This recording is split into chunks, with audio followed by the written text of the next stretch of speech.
Conversación internacional en Litoral Press en TV. El día de hoy desde los estudios de Canal 22 en Santiago vamos a proyectar desde la capital de Chile lo que está ocurriendo en el mundo y puntualmente nos vamos a trasladar a Egipto. El Sinaí ha vivido uno de sus atentados más crueles en la historia reciente de Egipto y queremos entender el porqué. Para eso hemos invitado al decano de la Facultad de Derecho, el abogado y también cientista político, Rafael Rosell Aikel, quien nos acompaña a esta hora acá en el estudio. ¿Cómo está? Bien, preocupado porque, se lo decía yo fuera de cámara, la verdad es que me cuesta entender este atentado. Es una línea diferente al musulmán que uno entiende, que es el sunita, el chiita, hay también un componente de yihadismo. Me cuesta entender el motivo de este atentado que desgraciadamente, como usted se habrá dado cuenta también, no fue tan reproducido en la prensa como otros que hemos visto de estos mismos grupos. Sí, lamentablemente nuestra prensa occidental no hace eco de esta barbarie, porque la verdad es que el atentado más grave que se ha producido por el Estado Islámico, aun cuando todavía ellos no se lo atribuyen, pero hay algunos algunos sobrevivientes del atentado que señalaban que habían banderas dentro del Estado Islámico. Por lo tanto eran yihadistas que estaban allí, que pusieron una bomba y después empezaron a ametrallar a la gente. 300 personas, 309 muertos, más ciento y tanto heridos. Es el atentado más grande. O sea, nosotros en Occidente tenemos la tendencia de mostrar lo que pasa en Occidente, claro, pero los muertos son iguales, sean musulmanes, cristianos, occidentales, orientales. Ahora, se lo decía yo, me cuesta entenderlo porque uno a grandes rasgos y de manera de repente muy básica comprende lo que es el mundo musulmán y lo divide entre los sunitas y los chiitas. Los que fueron las víctimas de este atentado son diferentes.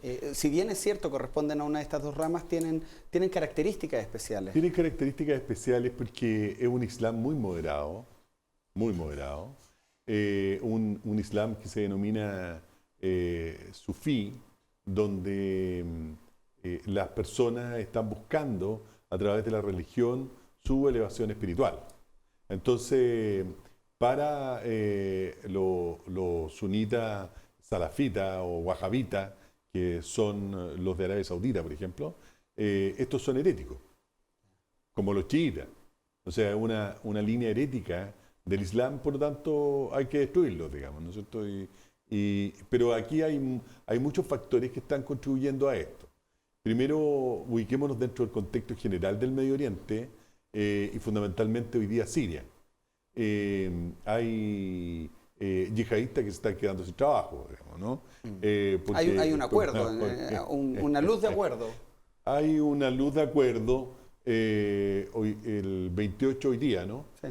Se reúne en Naciones Unidas, Siria, y los opositores al gobierno de Assad, pero también están los árabes saudíes.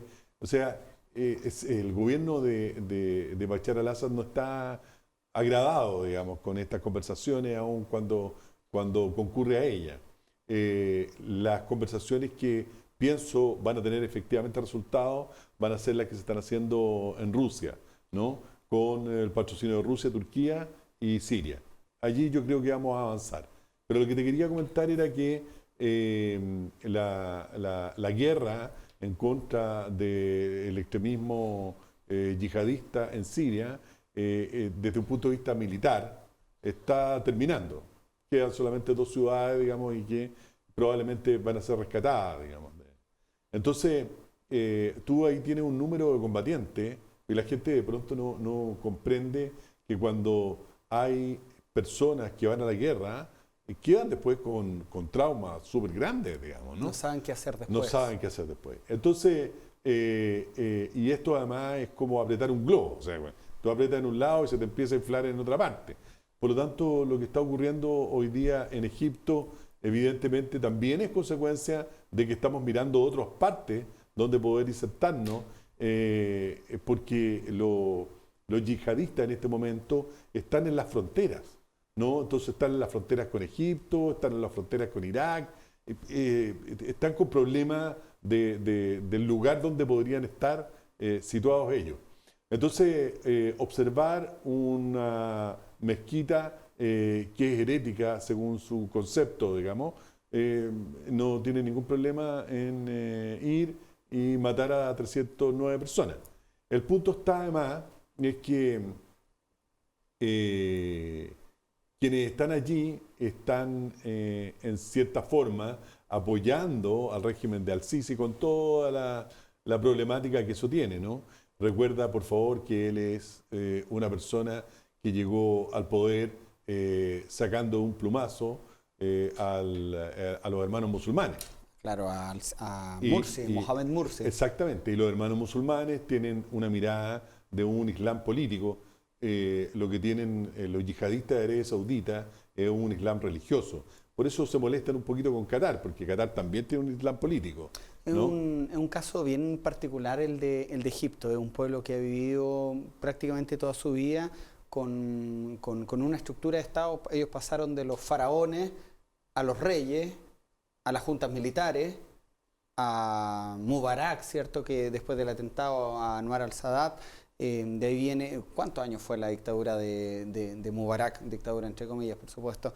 Más de 25 años, no, más, 30 años, lo derriba la primavera árabe. Llega Mursi, el primer presidente electo en la historia de Egipto vía democrática, y no alcanza a durar un año y llega al poder Al-Sisi, que era el comandante en jefe del ejército. Tengo un amigo que me decía que es como si en Chile hubiera ganado el sí. Claro. Sí, bueno. Siguen con una estructura de un ex militar autoritario. Sí, claro. Claro. ¿Tiene Egipto libertad de expresión? ¿Qué pasa con Egipto? No. Hoy día, por ejemplo, a ver, todo lo que es Facebook, por ejemplo, circula libremente, pero está totalmente controlado por los servicios de inteligencia. Lo mismo que pasa con Twitter, digamos, ¿no? Lo que están ocupando mucho los jóvenes hoy son WhatsApp, porque está encriptado, entonces es más fácil comunicarse entre eso. Pero lo otro, aun cuando, te insisto, está como Facebook, está controlado totalmente por los servicios de inteligencia del gobierno. De alguna manera, quizás lo que está haciendo el Estado Islámico también es volver a sus orígenes. Recuerda usted que cuando nace este grupo y se empieza a ser conocido, de alguna manera solamente eliminaban a gente que estaba relacionada con el conflicto. El periodista que lo degollaban porque decía mentiras, el tipo de la organización internacional que ayudaba a... Pero el primer atentado grave es un avión ruso del 2015, a fines del 2015, que lo derriban justamente sí, claro, con civiles. Y ahí empiezan a matar civiles. Sí, claro. Aquí de cierta manera ocurre lo mismo. Quizá están tomando Egipto como el nuevo foco de resistencia, o moviéndose de Irak, Siria, todo lo que es el Levante, a Egipto. Bueno, se están moviendo a Egipto y se están moviendo a otros lugares como Filipinas. Hay el sudeste asiático también está recibiendo gente del Estado Islámico. Mira, cuando el señor Trump dice, por ejemplo, que se va a eliminar militarmente el Estado Islámico, la eliminación militar del Estado Islámico, que no existe porque no es Estado, ya sabemos y lo hemos conversado muchas veces. Daesh, ISIS, como queramos llamarlo. Como queramos llamarlo. Puede producirse, pero la idea que está detrás de fondo de todos estos movimientos no se combate con militares, digamos, claro, ¿no? Entonces, un enfrentamiento militar para eliminar ideas de carácter religioso que fomenta Arabia Saudita y todos los Emiratos Árabes, no se va a terminar con una guerra, porque además Estados Unidos es amigo de los Emiratos y de Arabia Saudita. Entonces, desde mi perspectiva, lo que puede efectivamente ayudar mucho a Occidente es profundizar en la libertad religiosa, por ejemplo, ¿no? En donde ellos acepten, porque ellos no aceptan a ningún cristiano que pise su territorio o que lleve algún símbolo, digamos, que muestre que la persona es cristiana. O sea, a ese nivel de intolerancia.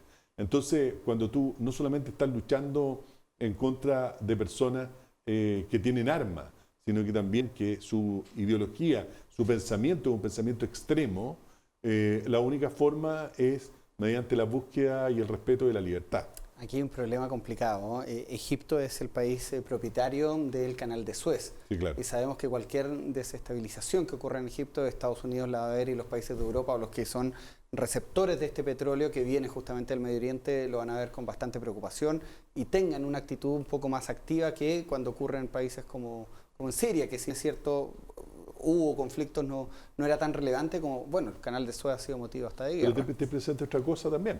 Egipto tiene tratado de paz con Israel.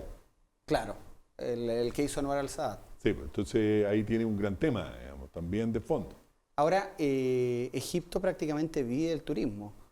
Con esto está destruido. Sí. Es uno de los territorios más peligrosos del mundo hoy día. Sí, sí, claro. Nadie va a querer ir a Egipto. Exacto. Eso le debe pegar también en lo que es su economía. Hoy día hay una desestabilización económica muy grande. La gente está con muchos problemas de carácter financiero y es por eso mismo el sobrecontrol de los medios de comunicación y de las redes sociales. Porque evidentemente hay descontento. Pues, todo parte por el hambre. La Revolución Francesa partió porque no había pan, digamos, ¿no? O porque el pan era muy caro. Exacto. ¿No? Al final las ideas son importantes, pero parte por el estómago muchas veces todo este tipo de revoluciones. Pero quiero hacerte un comentario además, no solamente este grave atentado a Egipto que no toma nuestro mundo occidental y me parece muy importante que lo hagan ustedes por la gravedad que tenía, pero todo lo que está ocurriendo en el Medio Oriente es una situación muy compleja. Tan compleja que no sé cuánto va a desestabilizar no solamente Oriente, sino que también Occidente.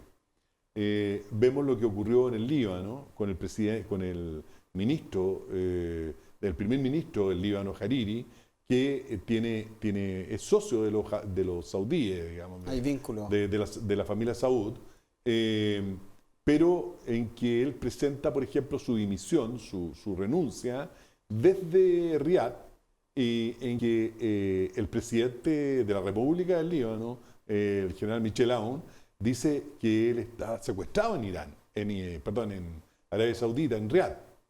Mira la gravedad de las situaciones, digamos, ¿no?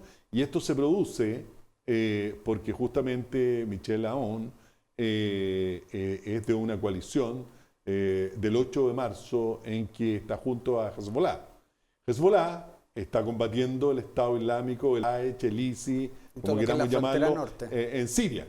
Y si se está terminando la situación militar en Siria, entonces los 7.000 hombres chiitas en armas de Hezbollah que están allí tienen que volver al Líbano. Y entonces Riad, que los saudíes que son sunitas y que tienen la mirada salafista o wahabista del Islam, no quieren a los chiitas que vuelvan con 7.000 hombres con armas al Líbano, porque evidentemente lo que van a lograr ahí es que Irán salga al Mediterráneo. Claro. ¿Me entiendes? Y eso es muy peligroso para ellos. Entonces, claro, lo que estaba diciendo el presidente del Líbano, Michel Aoun, era probablemente cierto.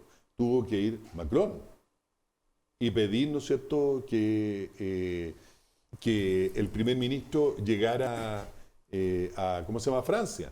Cuando llega el primer ministro a Francia, lo primero que le dice a Macron es muchas gracias. ¿Por qué? ¿Por qué muchas gracias? Lo sacaron de Arabia Saudita. Hoy día el primer ministro Hariri está en el Líbano, pero su familia está en Riad. Entonces, la situación de desestabilización, mira qué contradicción. La situación de desestabilización por la estabilización de Siria empieza a tener efecto en muchas partes, en Egipto, en el Líbano, etc. Y entendamos que los franceses tienen una culpa ahí porque luego de los tratados de Sykes-Picot ellos se quedaron con toda esa zona y sienten una vinculación histórica a todo lo que es Turquía, Siria y demás. Y los ingleses deberían sentirla también. Porque... Con Palestina e Israel, porque sí, gran parte del problema es de ellos. Solo para terminar, porque siempre, Rafael, es bueno también tener una mirada a cómo nos afecta el conflicto. ¿Cómo le puede tocar esto a Chile? Yo estaba pensando, que cuando te dije el canal Suez, Petróleo, precio de los combustibles. El petróleo, el precio de los combustibles, evidentemente, la desestabilización global siempre nos va a afectar, aunque la vemos lejos. Y mira, yo me quiero referir en 2 segundos al tema de los sirios que están hoy día Pidiendo regresar. Pidiendo regresar ¿a dónde? ¿A Siria? No. Ellos están pidiendo regresar a Canadá o irse a Canadá o a Australia.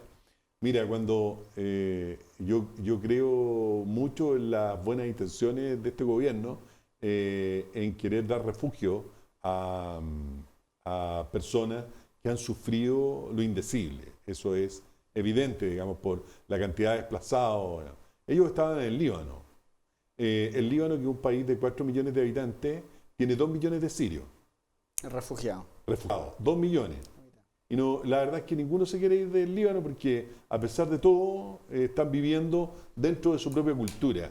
Tú los sacas de esa cultura y los pones acá, y sobre todo cuando nosotros trajimos refugiados musulmanes, donde la cultura chilena es una cultura más bien cristiana. Sí. Y entonces hay que ubicarse un poquito en cómo hacen las cosas para que los refugiados se sientan en casa. Tremendo tema, Rafael, que yo le propongo lo abordemos en profundidad, porque no solamente pasó ahora con los sirios, en La Calera también hubo alguna vez problema con palestinos que llegaron allá, por más que es un territorio de los chaguán, La Calera, toda la quinta región, y también hubo un tema muy, muy triste con ex yugoslavos que también llegaron a Chile y pedían. O sea, algo se está haciendo mal ahí en extranjería. Muchas gracias por su tiempo y por explicarnos ese conflicto que yo partí diciéndole que no lo entendía.